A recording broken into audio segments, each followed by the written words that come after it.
Hello student, how are you? Hope all are well.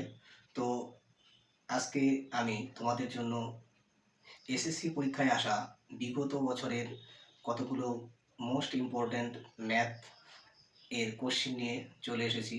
তো চলো ভিডিওটি শুরু করছি। তো প্রথম কোশ্চেন সিম্পল ইন্টারেস্ট সংক্রান্ত। বার্ষিক সরল সুদে ৬,৪০০ টাকা ৩ বছরের সুদে আসলে ৮,৩২০ টাকা হয়। একই সুদের হারে ৭,২০০ টাকা ৫ বছরের সুদে আসলে কত টাকা হবে? তো এক্ষেত্রে দেখো দেওয়া আছে ৩ বছরে সুদে আসলে, অর্থাৎ আসল প্লাস হচ্ছে 3 বছরের সুদ। তাহলে 3 বছরের সুদ অর্থাৎ 3i, এইটার ভ্যালু দেওয়া আছে। কত দেওয়া আছে? ৬,৪০০ টাকা। ৬,৪০০ টাকা দেওয়া আছে। আর 5 বছরে তো এটা প্রথম ক্ষেত্রে আমি এটা I1 লিখলাম। আর দ্বিতীয় ক্ষেত্রে কোনো একটি আসল 5 বছরে 5i2 কত টাকা হবে? আচ্ছা, এই অ্যামাউন্টটা আমাদের বের করতে বলেছে, ঠিক আছে?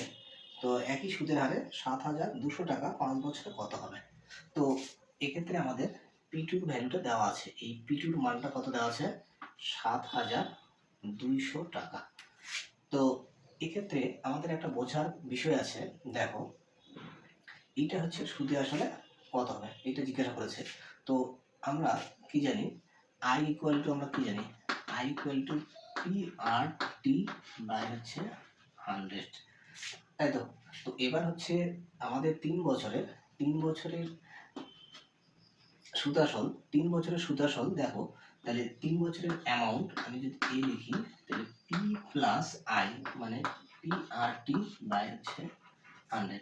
তো এক্ষেত্রে আমরা কি দেখতে পাচ্ছি যে পিটা কিন্তু হচ্ছে কমন আছে। সেটা সরল সুদ হোক, কম্পাউন্ড ইন্টারেস্টের ক্ষেত্রে হোক, আমাদের পিটা কমন থাকে। তাহলে 1 প্লাস, তাহলে এখানে R/T বাই হচ্ছে 100। তো মোট কথা আমি দেখো যেটা বোঝাতে চাচ্ছি সেটা হলো যে আমাদের যে সুদাসল হবে সেটা কিন্তু কি, সেটা হচ্ছে আসলের গুণিতক হবে। আচ্ছা, তো এক্ষেত্রে তো এবার এক্ষেত্রে আমাদের বলা ছিল যে P2 এর মান কত? P2 এর মান হচ্ছে 7,200 টাকা। তো 7,200 টাকা এই সংখ্যাটা দেখো, এর হচ্ছে ডিজিটাল সাম, এর হচ্ছে ডিজিটাল ডিজিটাল সাম ডিজিটাল সাম কত? তো দেখো 7 + 2 9, আর হচ্ছে 0 + 0। তো 9 হলে আমরা ডিজিটাল সাম 0 বলি, বা 9ই আমি লিখলাম, দুটোই লেখা যায়।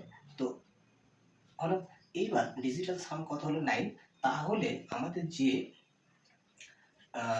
আমাদের হচ্ছে সুদাসলটা হবে সেটারও কিন্তু ডিজিটাল সাম বা ডিভিজিবল বাই হচ্ছে 9 হবে। ডিজিটাল সাম 0 হওয়া মানে হচ্ছে সেটা হচ্ছে 9 দ্বারা বিভাজ্য, বা ডিজিটাল সাম হচ্ছে 9 হবে। এবার দেখো আমাদের অপশানগুলো যেগুলো দেওয়া আছে, আমি অপশানগুলো একটু লিখছি। প্রথমটা দেওয়া আছে হচ্ছে এতে দেওয়া আছে 10,800, 10,800। বিতে দেওয়া আছে 10,400,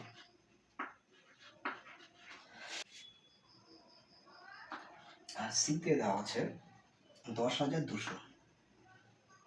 আচ্ছা, এটা ভুল লিখেছি, 10,400 আর হচ্ছে 10,200। আর ডিতে দেওয়া রয়েছে 10,600।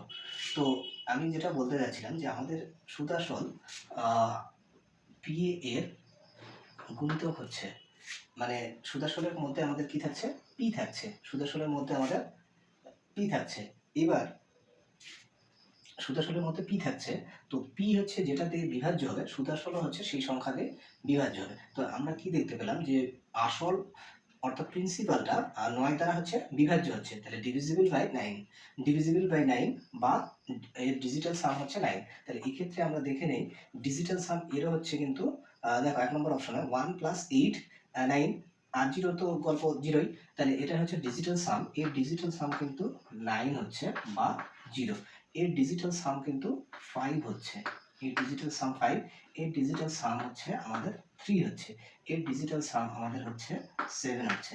তো এইটা এক্ষেত্রে যেহেতু আমাদের প্রিন্সিপালের ডিজিটাল সাম 9 বা ডিভিজিবল বাই 9, তাহলে আমাদের হচ্ছে এ মানে সুদ প্লাস আসল, সুদ আসল দ্যাট ইজ অ্যামাউন্টটাও কিন্তু হচ্ছে ডিভিজিবল বাই 9 হবে বা ডিজিটাল সাম 9 হবে।